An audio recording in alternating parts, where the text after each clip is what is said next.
है गीता। भगवान श्री कृष्ण की वाणी पर हो यदि विश्वास, भगवान श्री कृष्ण की वाणी पर हो यदि विश्वास, तो सामान्य से सामान्य मनुष्य को भगवान बना सकती है गीता, भगवान बना सकती है गीता। आदरणीय मुख्य अतिथि महोदय, विद्वत निर्णायक मंडल, पूजनीय गुरुजन, प्रिय प्रतिभागी एवं गीता ज्ञान ग्रंथ पिपासु सर्व श्रोतागण को मैं तहे दिल से अभिनंदन करती हूँ। आज मैं आपको श्रीमद् भगवत गीता जैसे दिव्य ग्रंथ से कुछ श्लोक सुनाने जा रही हूँ।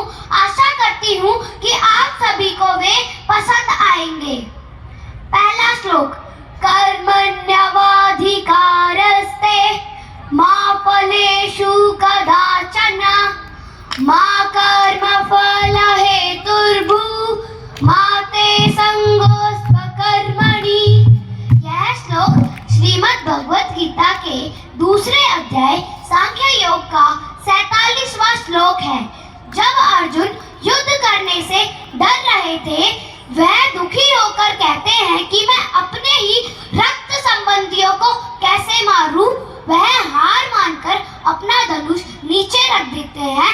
तब भगवान श्री कृष्ण उन्हें समझाते हैं कि हे अर्जुन, तेरा अधिकार सिर्फ कर्म करने में है, फल पर तेरा कोई अधिकार नहीं है।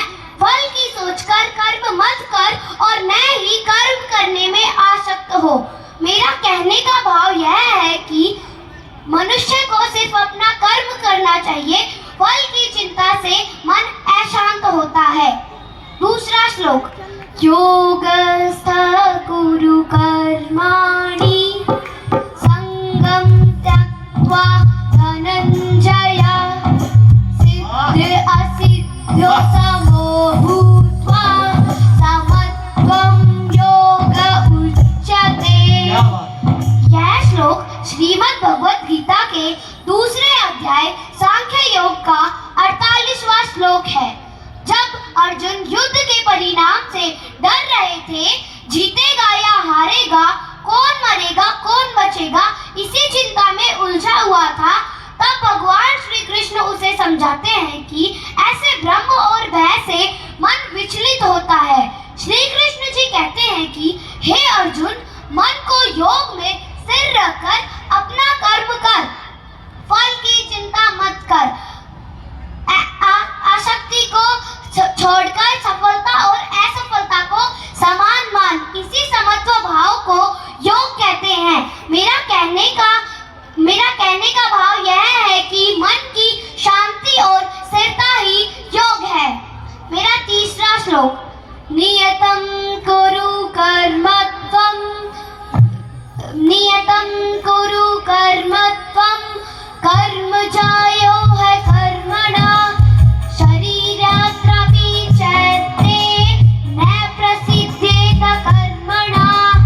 यह श्लोक श्रीमद् भगवत गीता के तीसरे अध्याय कर्म योग का 8वां श्लोक है।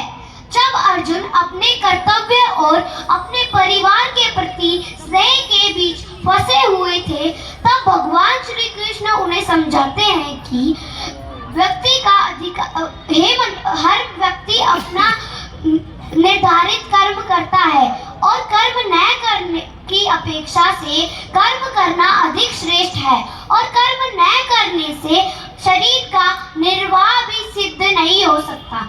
मेरा कहने का भाव यह है कि मनुष्य को अपना निर्धारित कर्म करना चाहिए, क्योंकि कर्म न करने की अपेक्षा से कर्म करना अधिक श्रेष्ठ है, और कर्म